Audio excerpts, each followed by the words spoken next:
Shout out to this fan for coming up with the idea to this video. If you have any cool ideas for a future video, let me know in the comments below. I may just give you a shout out. What's up everybody, I'm the Net Alliance. Today we're asking the question, what if Anakin killed Obi-Wan at the end of episode 3? So let's set up the scenario quick. First we have Anakin and Obi-Wan, they're fighting like they do in the end of episode 3. They get to the part where Obi-Wan's like, Anakin, don't try it, I have the high ground. And Anakin's like, you underestimate my power. Obi-Wan's like, well then come and get me, bruh. And so then Anakin does the jump over Obi-Wan, except for Obi-Wan misses the swing, and then Anakin stabs Obi-Wan with a lightsaber, essentially killing his former master. So what happens after this point? What I think Anakin would do is then go to help Padme. He'd realize she's dying and he can't save her, but luckily Palpatine's on his way. And eventually they meet up, and then Anakin's like, yo, Palpatine, brah, you gotta help me, man. My wife, she's gonna die. And so Palpatine's like, I don't know how to help you. And Anakin's like, what are you talking about? You told me you could heal people. You could save people from dying. So then Palpatine responds like, well, I never said I could actually do it. I was just kind of implying that I could eventually do it, that we could maybe learn it together if you join the dark side. And so Anakin's like pissed because he's like, what are you talking about? You telling me that I killed all my friends and all my family because I thought I could save the one person I truly care about? And you were telling me you can't even teach me the power that you promised me? And then Palpatine's like, yep, pretty much. So in that instance, Anakin's rage would build as Padme dies in his arms. Now, of course, Palpatine acts sad because he kind of wants Anakin to feel like he cares, but he doesn't. In fact, Padme was just one more roadblock he would have to get over. And now that she's out of the way, Palpatine's like, nice. Or should I say, he's like, nice.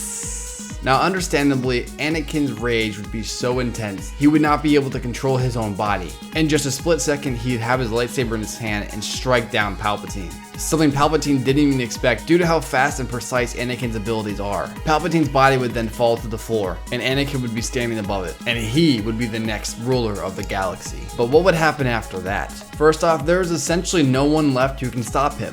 You have to remember that Anakin is supposed to be the strongest Force and saber user had he not got dismembered by Obi-Wan and then eventually put in the suit. So let's say Anakin had killed Obi-Wan, and had he not lost any limbs, not have been burned by fire, and then hence put into the actual armor, Anakin would be the strongest Jedi / Sith who have ever lived. He would have literally been a tank, and no one could have stopped him. I think by even this point, Master Yoda wouldn't even stood a chance against him. And when you consider the original trilogy in this type of timeline, there was no Luke and Leia. Because if you remember, Padme was hooked up to his life support stuff. And apparently she died of a broken heart. I like to think of it as she was in a really rough state already. It's just the extra emotions and stress really just pushed her over the edge and what really killed her. But she still was under life support systems, which hence allowed Luke and Leia to be born. And then that's what we get in the original trilogy. But in this version, Luke and Leia both die with Padme. So there is no Luke Skywalker to stop the Death Star. There is no Leia Organa. And since Anakin actually killed the Emperor, meaning Anakin, or Darth Vader, is the Emperor. His saber skills, his Force abilities, even his piloting, he's unmatched in the entire galaxy, and there's no one who can come close to his strength. You see, although Anakin, or Darth Vader, would be next to invincible and rule the entire galaxy due to the fact that there are no Jedi who can actually stand up to him, he would essentially be alone in this world. I guess he and Boba Fett could be friends and stuff, they could hang out and have a beer or whatever. But when it comes down to it, the power, the emotions, the love, everything that Anakin gave all to follow the dark side for, is pretty much for nothing. Because what is wealth when you don't have any friends to share it with? Now I'm sure Anakin can pay like slave girls to be his friends, if you know what I mean. But Anakin didn't really strike me as that type of guy, so I don't think he'd do that. I think what would be incredible too is the fact that Anakin would become so powerful that eventually he would learn how to heal others and how to save people from dying. And I think that would hurt him so much inside because he'd eventually get to the point where he could have saved Padme, but it was way too late. I'll give you an analogy of the idea, but in a more simplified term. So think about when you were in elementary school.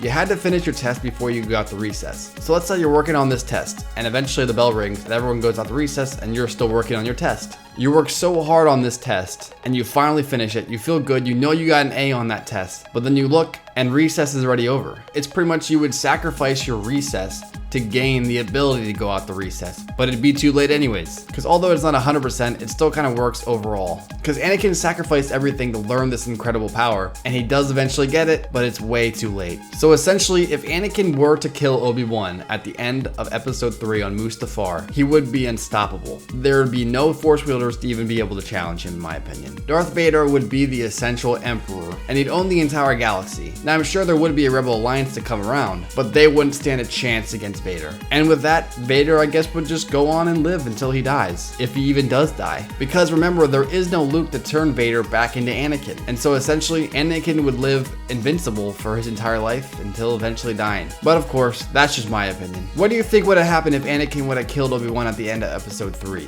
Let me know in the comments below. Remember to like and subscribe if you guys enjoy my videos, and until next time guys, we'll see ya. Peace.